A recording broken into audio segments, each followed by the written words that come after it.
The debate में आपका स्वागत है।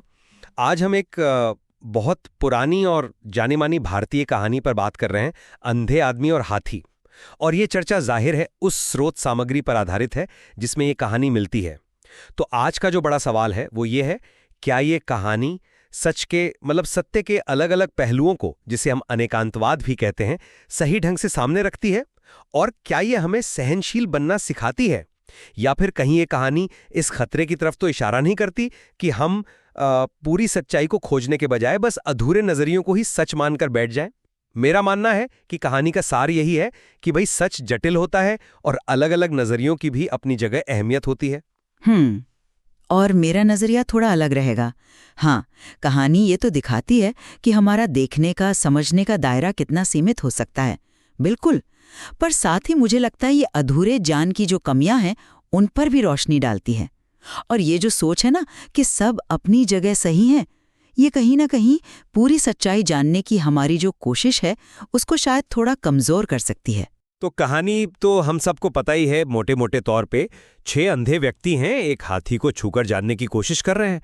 अब जिसने पैर छुआ उसे लगा कि हाथी एक खंभे जैसा है, जिसने पूंछ को छुआ उसे लगा ये कोई रस्सी है, सूंड छूने वाले को लगा अरे ये तो पेड़ की कोई मोटी डाली है, कान छूने वाले को वो एक बड़े पंखे जैसा महसूस हुआ, पेट को छूने वाला बोला नहीं ये तो दीवार है, और जिसने दांत छुआ उसे लगा कि ये कोई ठोस पाइप जैसा कुछ है। अब जाहिर है सब आपस में बहस करने लगे, हर कोई अपनी बात पर अड़ा हुआ था। तभी कहानी में एक ज्ञानी व्यक्ति आता है और वो समझाता है, भाई आप सब अपनी अपनी जगह ठीक कह रहे हैं, बात यह है कि आप सब ने हाथी के अलग अलग हिस्सों को छुआ है, इसलिए आपका अनुभव अलग है। असल में हाथी में वो सारी खूबियां हैं जो आप सब बता रहे हैं। ये मेरे हिसाब से अनेकांतवाद का एक बहुत अच्छा उदाहरण है।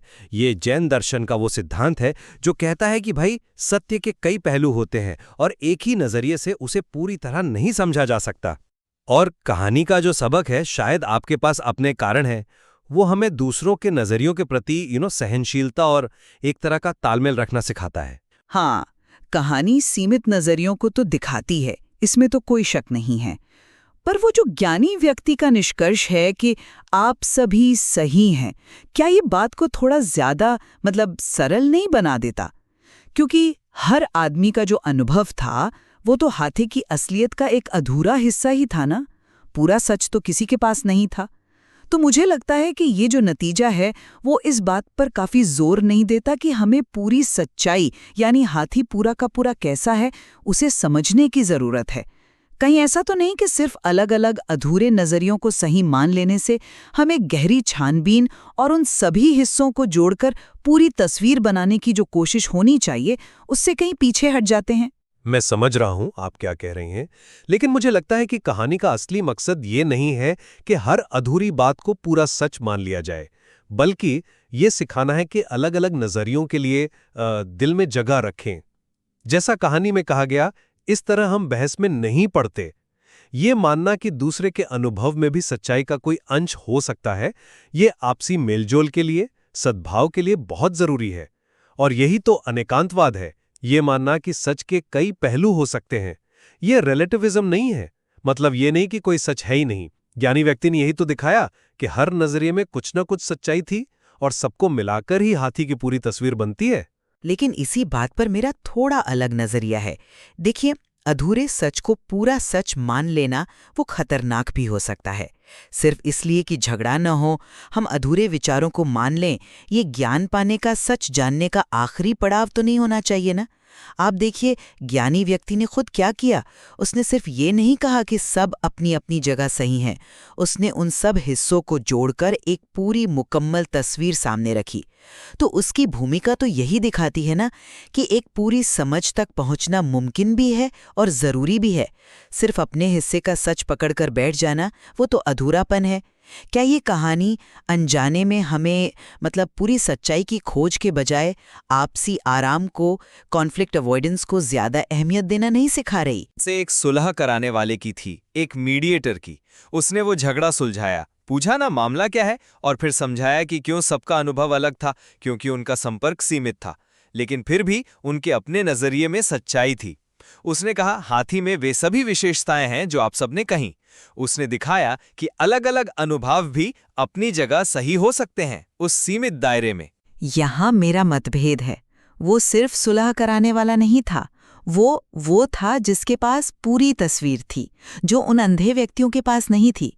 उसकी भूमिका असल में ये दिखाती है कि अलग-अलग नज़रियों से ऊपर उठकर एक इंटीग्रेटेड समझ तक पहुंचना न सिर्फ मुमकिन है, बल्कि यही तो असल ज़रूरत है। कहानी का जो हल है वो आखिर में उसके पूरी तस्वीर पेश करने पर टिका है, न कि सिर्फ उन अधूरे दावों को सही मान लेने पर।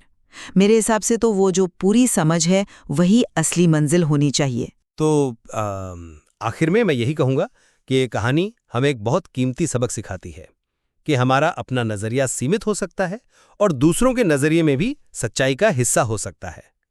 अनेकांतवाद के सिद्धांत की तरह ये समझ हमें सहनशील और मिलनसार बनाती है, जो समाज के लिए मेरे विचार में बेहद ज़रूरी है।